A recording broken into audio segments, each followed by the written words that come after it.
Bookaholics is a safe place for reading junkies who obsess over books, authors, bookstores, book news, and book trivia. We'll nerd out with book reviews, author interviews, our habit, and other bookish things. Here is your host, Deirdre Pippins. Good morning, Pamela Lawson. Welcome to the Bookaholic Podcast. Thank you so much for having me on your show today. Yes, glad to have you. We have a very, very interesting book that's out. And the premise is just quite fascinating. Not only is it historical, but then it goes contemporary, but then it's science fiction. So how would you describe this book as in a genre only? As speculative fiction. Speculative fiction. Definitely speculative fiction, because I have these fantastical creatures, the werepanthers, and they exist in the modern day world, but humans don't bat an eye at this point when they see these creatures, because the werepanthers are not the only ones. And so, of course, humans are just having a fit and wondering what on earth is going on. Are we about to be replaced? Right. Or will we no longer be these superior beings? Right. But, that's not the werepanthers' problem. Got you. So let me ask you this. So is speculative fiction the same as magical realism? I think there is a slight difference. There's a person in my writers group who describes her stories more as magical realism, and I don't quite know what the difference is. I know that for me, everything is under the balloon of fantasy, and then things break off into these specific niches. But I don't know the difference, to be honest, between magical realism and speculative fiction, because they both involve these worlds where these paranormal or magical creatures exist alongside humans, and humans don't bat an eye. Exactly. That's why it piqued my interest. But you know what? I think that sounds like an upcoming podcast. Yes. Of speculative fiction versus magical realism, or are they equal or are they not equal? What's the difference? Yeah. So we'll explore that a little later on this podcast. Definitely. Yes, I will tell you, I had a time when I started pitching the book, because I would say it's fantasy, and they would say, no, I think it's more urban fantasy. But I would respond, well, I thought urban fantasy had to take place in a city setting. Right. Are they meaning urban as in black? That's the word that they use for black. Right. Okay. So all right. I'm on a board of a library, friends board, the supporters of the library. I was in a meeting the other day, and they were telling one story to get to another story, but along the way of them telling the story, they mentioned that this person had urban fiction. And I was kind of like, you know what? I didn't tell the person at that time, because the meeting was of something else. And I'm not a library person. I mean, I'm not employed by the library or anything like that. So I didn't want to step over my boundaries of telling the library people what to do. But I'm going to ask that they not say it's urban fiction, because that's almost a microaggressive or rather a code word. And in that essence, a trope, possibly, to say this is black fiction. It's not of worth. It's not, when they key it as urban. It's just African American contemporary stories or African American historical fiction. Yes. And that is of a culture. and that is to be respected, and that is own voices. Yes. So I'm going to Absolutely. be letting them know that. But Mhm. speaking of own voices, and we haven't gotten to the book yet for a reason, because I want to get the parameters around the book. And so until I saw, and I'm so mad that it was only one season, but until I saw Lovecraft Country, Mhm. I did not realize that Black writers had written um, fantasy, science fiction, speculative fiction, Mhm. magical realism, whatever you want to call it. And I had always heard of Octavia Butler, but had never read her books. And still, I have some of her books here at my home, but I still have not read them. Sometimes I have to be in a mood Mhm. to Mhm. accept Mhm. certain stories. So we were always not having the agency to write those kind of books. I think a lot of times I've seen this a lot on social media. We don't always have to write about tragedy and trauma. We can write about Black joy. A lot of people really associate Black people with trauma, and it's true. It is true. It's not that it's false, but we do have other sides of Yes, joy absolutely. and Mhm. family and traditions and history. So, explain to me, why did you want to go down this particular road? Because I have always loved horror as a child, not so much fantasy, but or even science fiction, but horror.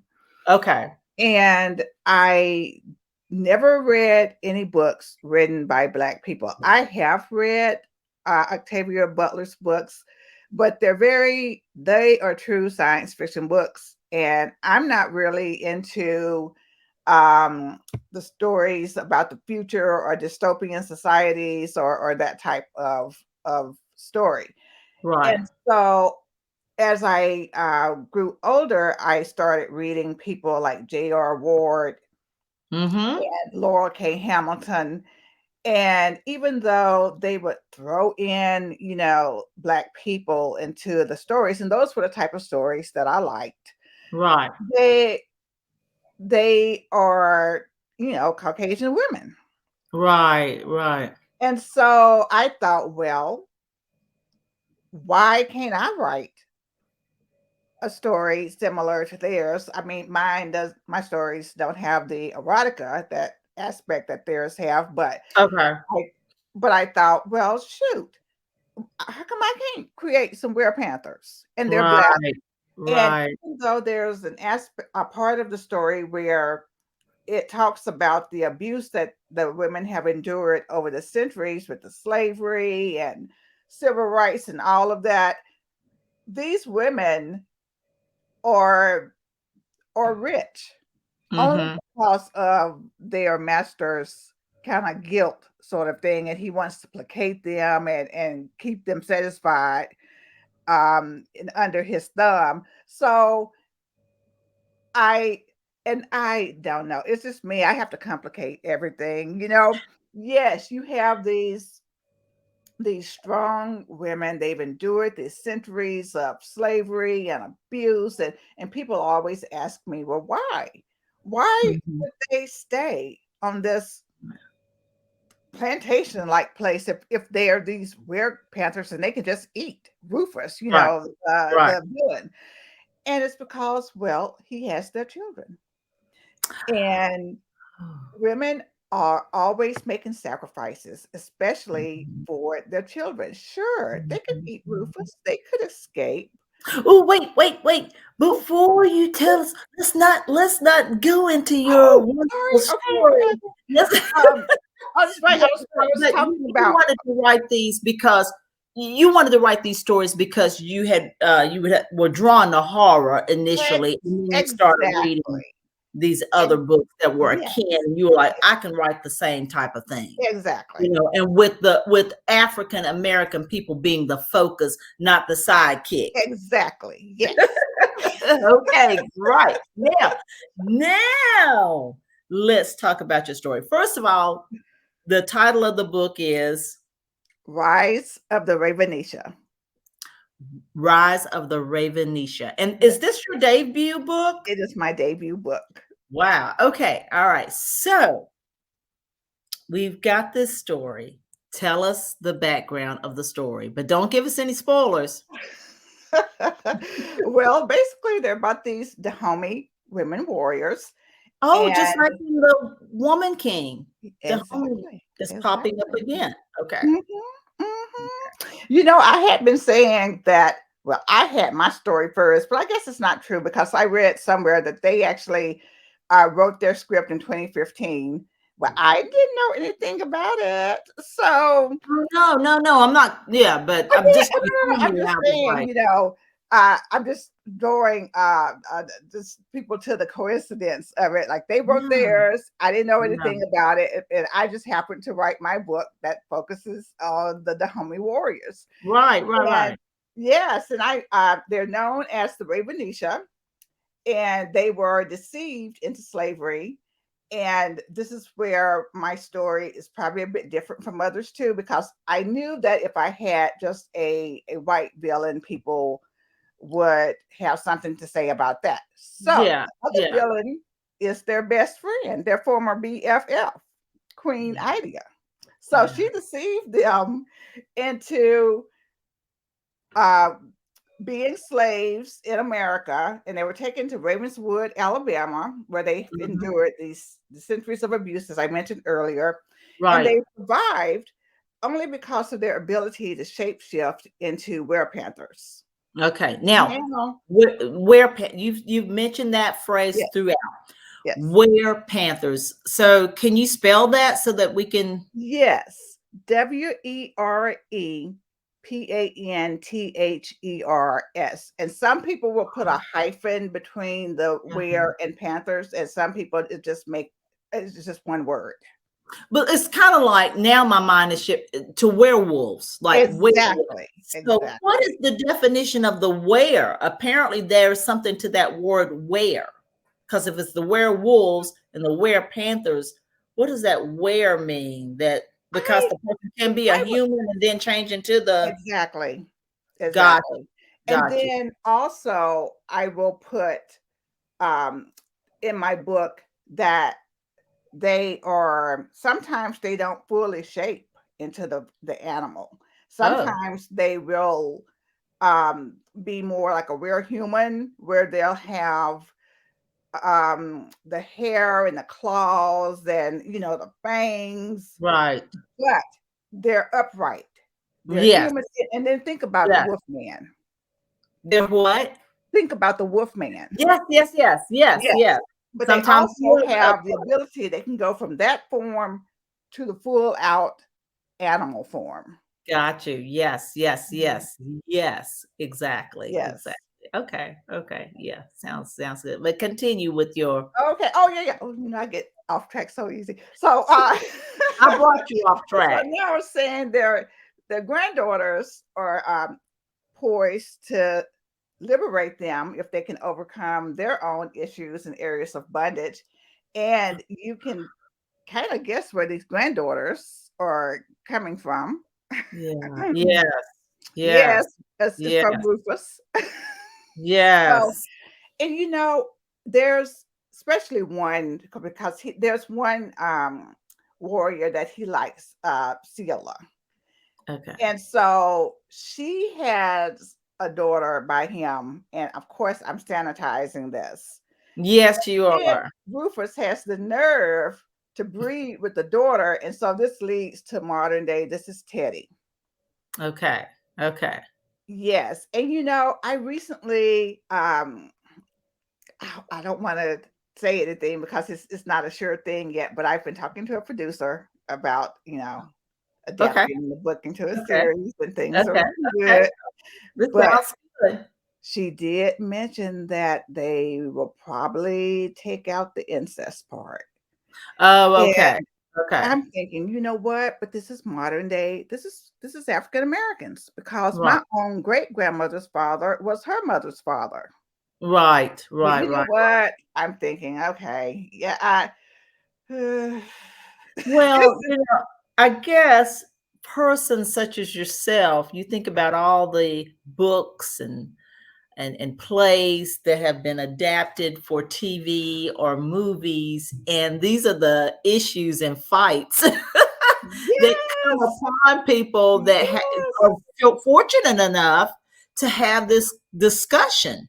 You're fortunate enough to have this discussion, and so unless that takes away from the complete authenticity of the story you're trying to tell, it might have to be a tweak because if they want to get it to more audiences, which might include younger people, Exactly, that's what you they know, said. Yes. yeah, yeah. Mhm, So, mhm. but as long as it doesn't take away and sanitize the slavery part and your characters being werepanthers and the strength and the warriors that they are, you may or have to concede on, Mhm. you would, but again, you're fortunate enough to have such a discussion.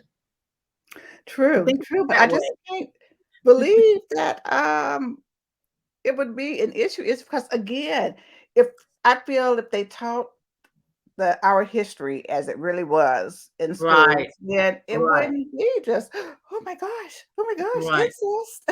Right, right, right, right. And, I think that's one of those things to where, I don't know, supposedly parents want to tell their children about before they see something like that on screen. Oh, I don't know. I don't I know. don't have But children, they so, see I everything don't be else. thinking They about see everything else. They've got the internet. They've seen everything. right, And like again, right. I will keep it nice and clean, but they've seen everything. But Mm, anyway, so go back to our story. okay. And I was listening, to your podcast, I think it's your most recent one, and I was just struck by the similarities um, of our, childhood. You know, my parents, I think I told you in the pre-interview that my parents died in the same year when I was 11, but from different things, and there was a 20-year age difference between my mother and father. In Okay. fact, my father was born in 1913, same year her father was born. And when you said that you were raised, basically, it was almost like being raised by grandparents. Well, I my siblings could That's have been my my parents. situation too. Yes, I just yes, felt like we're a generation behind. And yes, so, yes. and Tyler Perry recently, I guess he was responding to Spike Lee, Oh, talking about the characters that he portrays, and Tyler Perry was responding that he used to go with his mother to the projects and to the card games. It was just a master class of living. mhm. I felt the exact same way. When I write things about things like the women were on the side of the road picking poke salad, that's from my Mhm, childhood memory. mhm, My mother mhm, and sister actually stopped one day and picked poke mhm. salad. So, Yes, and, yes, and it's my way of paying homage to them, and also keeping their memories alive, and the fact that this is what people used to do. You right, know, right, I right. actually the woman who, used to take care of us while our mother was at work, we grew very close, and after her Mhm, death, we would stay with her from time to time, just on the weekend, right. and I remember she stirred her clothes in this big vat Yeah, outside yeah. before she progressed to the washing machine with the wringer that you had to, Right, run right, the clothes through. right. And she had the pedal sewing machine that she taught us to sew on. She Yeah, taught me how to make got it. biscuits. And Wow. so when I'm writing about certain things in the book, it's to keep that memory alive. Sure, And I sure. have a lot of scenes where people are cooking. And I know the ones who are probably vegetarians or vegans, they're probably like, oh, bacon grease and the greens. Yeah, But you know but what? That's what we had the tin on the stove with the bacon grease, is to keep those memories alive. Exactly. And I mean, I remember the thing with the bacon grease. I have seen people pick poke salad. And now don't ask me. I can't recognize it and I won't be cooking it. I'll probably poison myself because I Me think it's a too. tricky thing. You could actually get sick if you don't do it. Yes, absolutely. So Mhm. yeah, that will all die with me. I mean, Yes, yes. it's Me already too, because I wouldn't know poke salad from any other weed. But my sister, my oldest sister knows it visually. She can cook it. My brother knows it visually. I don't think he cooks it, but he knows it visually. So, Mhm. that will all I will say will all go with them because Yeah. I won't know that. But that's why it's important to have it in a book. It is. And then I think where I maybe throw off certain people is you have this sort of history going on, and then you have these women who shapeshift into these werepanthers and they eat people. And Yeah, again, people out yeah. ask, well, why don't they just eat Rufus? Right. Okay, well, they could, but then they'll never know where Rufus has hidden their daughters. Right. Which is the catch. Which is definitely Mhm, the catch. mhm. Definitely. So And they've just been waiting, biding their time. And now right. we have this new generation of werepanthers, Teddy and her friends. And Teddy is a bit mercurial. And Okay. I just want to mention this because, wow, now that I've had people doing their reviews and reading the novel, it's making me realize just the special world that I grew up in and the Yeah. people, because Yeah. someone had an issue with Teddy going off at the blink of an eye. But you know what? That was my mother. One Yeah. moment you could be smiling, laughing, having a good time, and you say something, I don't know what it was, but then she's ready to kill you.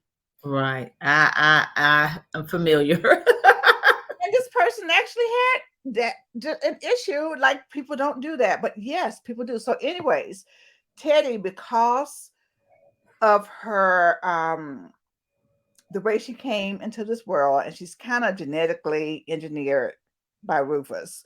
So she Okay. has mental issues. Okay. And those mental issues are real. I mean, I have a niece who has those issues. And someone Yeah. had a problem with that. I'm just like, but this is real. This is I real mean, that's stuff. real. Mental health issues are very real. Yes. So They're it's taught me a lot. It yes. has taught me that every book is not for every person.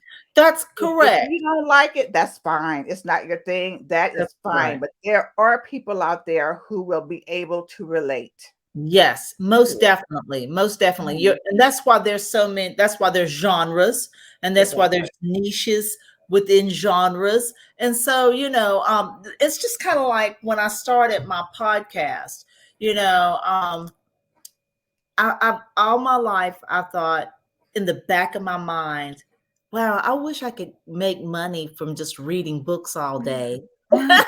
If I could just wake up and read books all day, that would be a great job. Yes. And so not that I not that I do that, but the fact that there's people that actually are so obsessed with books, just like I am, and they're willing to listen to book podcasts and look at book YouTube channels. That's a whole niche. You would think Mhm. if you were Mhm. just outside looking in, and somebody who doesn't like to read, somebody saying, "Oh, who would want to listen to a book podcast or look at a book?" But it's available. So that yes, I agree with you.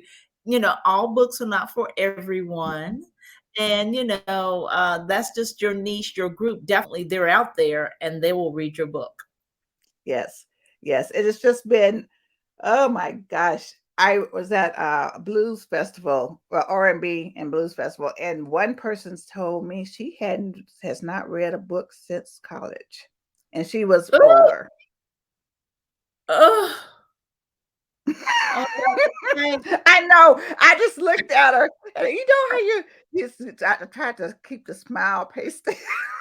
I'm like, what does she talk about? I mean, what are And her she was not conversations? the only one.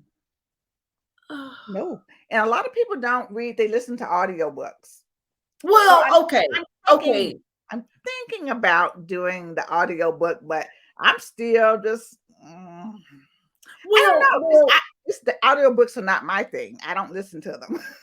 let me tell you this. So I try to I'm like you. I'm a person. I need a solid book in my hand. I've got a Kindle and everything. I've got audiobook accounts and everything. But I did listen to a book this year on audiobook. And it helps you to speed up your reading, especially if you're trying to read X amount of books in a year. But you Oh, know what that book was? what? The Seven Husbands of Evelyn Hugo. I listened to that book and it was fantastic. Oh, It was fantastic. And it okay. made me, yeah, the audiobook was so good that it made me wish, oh wow, I wish I would have picked up that book because I never did pick up that book. Sometimes books that seem too popular, I shy away from.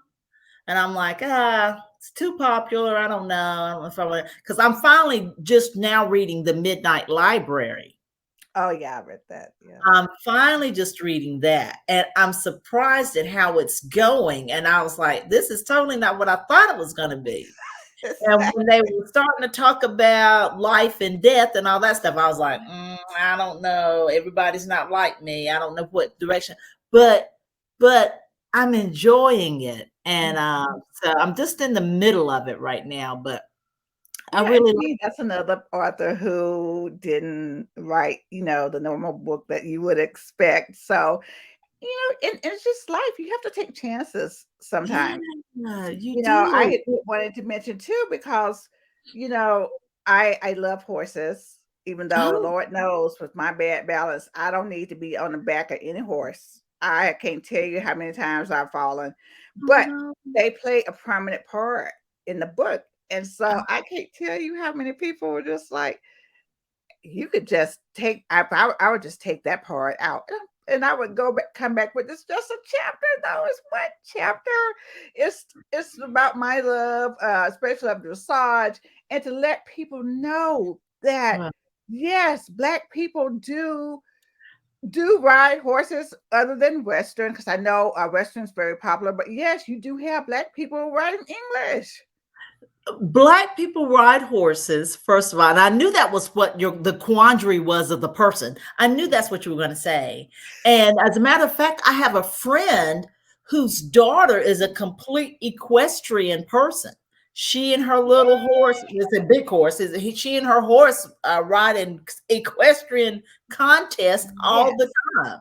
yes. And you can see them on Facebook, maybe they won a blue ribbon or some type of thing. Mhm. But yeah, I mean, I love it. couple of little black equestrian kids. So Mhm.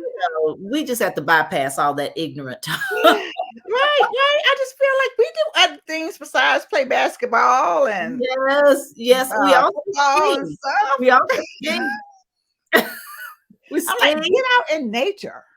get out in nature, and read a book while you're at Thank, it. thank you. Well, let's talk about your publishing journey. So you obviously this is not a self-published book, that you have a publisher. No, it is indeed a self-published book. Excuse me, It ma'am. Okay. is. It Yes. is. So tell us Yes, about your journey, please. because you know, I oh gosh, we don't have enough time, but let me try to condense this because I'm the worst person when trying to condense something. When I was talking to the producer, my sister was going, she was twirling her finger like, get to the point, get to the point. Yeah. But so I started this writing business in my late 50s. Okay. And what happened was I I had an editorial assessment and the person really liked it. And I just said, okay, I'm just going to query just a few agents here and just see what Okay. the response is. Well, of Okay. course, the responses were all rejections. And Yeah. so that didn't deter me. I queried more. And what started happening is as I edited more, don't ask me why I did this the back way. I should have had all the editing done before I Yeah. queried. But what started happening was people they would actually write me a note, which people say is so unusual. If an agent takes out, the time to write you something, that means, something. And so they started telling me, I love your writing style. I Oh, love the concept of the story, but it needs to be polished. Um, you have too much showing and not enough telling. And okay. I started making the changes. Whatever they told me that I needed to improve on, I Mhm. improved on it. Right. And so by then, though, I had gotten to the point where I feel like I had queried every agent there was to query. Oh, wow. Oh, wow. And I got others who would say, like they kept the whole manuscript for a year. And one person was, I really love this, but I have somebody else who has something similar, and I already have this person, on my roster. Right. Then somebody else said, I really love this, but I wouldn't know how to market it. So Okay. after all of that, my sister and I just said, and she calls herself, she's a sister, like Kim, what's her name? Jenner is the momager. Yes, yes. Managing her daughter's career. Yeah, so she's the sister. So Sister. we were just like, we can do this. We'll Right. do the research on what it takes to get it published, and we'll get it done. And I did everything. I got it professionally. I developmentally edited, so it was edited some more. Okay. Because I know it's still almost kind of like a hot mess. But I have 50 million characters and head hopping. But you know what?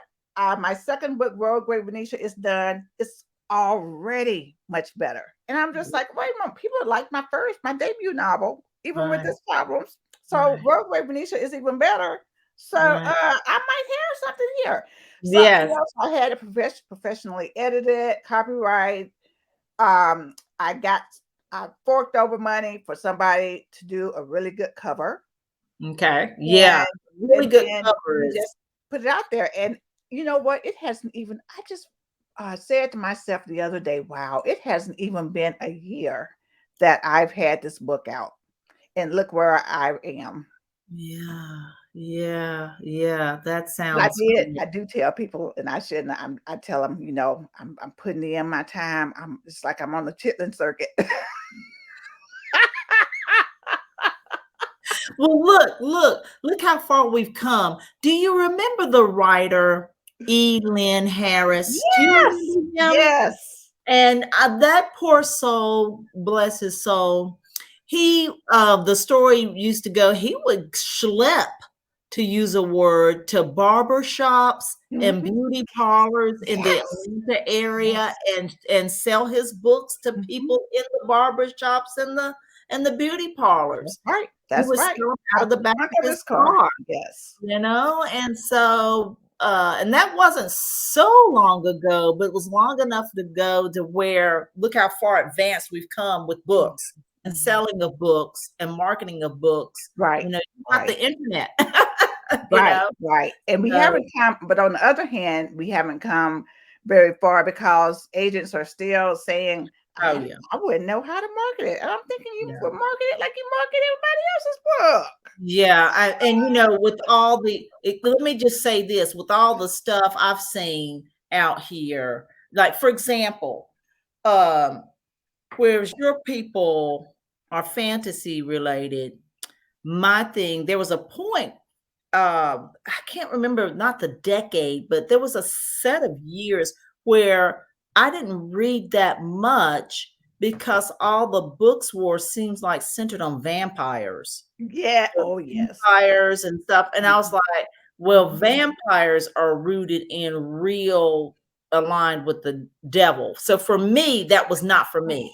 Oh, But these other book, something totally fantasy, you know, is one thing. But this other stuff, some of it can be rooted in something that was very real. You know mhm. what I mean? Mhm. So, but anyhow, I was not attracted to that. And so, but anyway, but yeah, they marketed vampire books. Right. Right. So why can't they market Werepanther books? Yeah, what it is that also things go in trends. Like right now, the trend is for young adult. Yeah, Everybody wants a young adult story. yeah. And I don't know. But it's like same way with movies. Mhm. You get the same movies out all the Yes, time. They're yeah, afraid to take a chance on yeah. something new. Right, right. Well, it's like, and don't get me wrong, I like both of these people, and possibly will see this movie sometime in my Mhm, home when it gets to the, out of the theaters. But mhm, Julia Roberts and George Clooney have a movie out apparently where they're divorced and they've got a kid that's getting married or something like that. mhm, And but that's the same thing. Happy white life, happy rich white mhm, people, mhm, and that mhm. they've got their little trials, but they're rich. Right, So those right, movies right. always pop up. And Julia Roberts has been in the same kind of movies the whole time. Mhm, mhm. Sometimes she might have started off poor, but she ends up rich, living the Yep, so yep, she so has her character that she plays. yes, Yeah, so yep. you're 100% correct. Now, so where can we find your books and what are your social media handles? Okay. It's on Amazon. I should stop because Amazon would be like, "We gonna take your book off our site." Yeah, don't say that because On Amazon. Amazon, in paperback form and Kindle. Is Yes. also at a bookstore here at Elk Grove called A Seat at the Table. Okay. If you go to my website, www.pgracelawson.com, Okay. there are some buttons where you can just click it and they'll take you directly to those sites. I am Okay. also going to start selling the book from my website. So Yes. I'm setting that up now. Yes. Yes. Yes. And I'm on everything, Facebook, Twitter, Instagram, and you can just find me by just typing in P Grace Lawson. Well, what we'll do in addition to all of that you just mentioned, we will have all of your connections in the podcast show notes and in the YouTube description box that will be down below. So everybody will be able to find you very easily. Thank you. well, well, Pamela, we certainly appreciate you stopping by the Bookaholic podcast today. Repeat the name of your book once more is Rise of the Ravenisha. sounds great. And I can't wait to see it, can't wait to read it, and can't wait to see it somewhere else too. I won't go into all the stuff we can't Yes. go into. Thank you so much, Pamela. Thank you.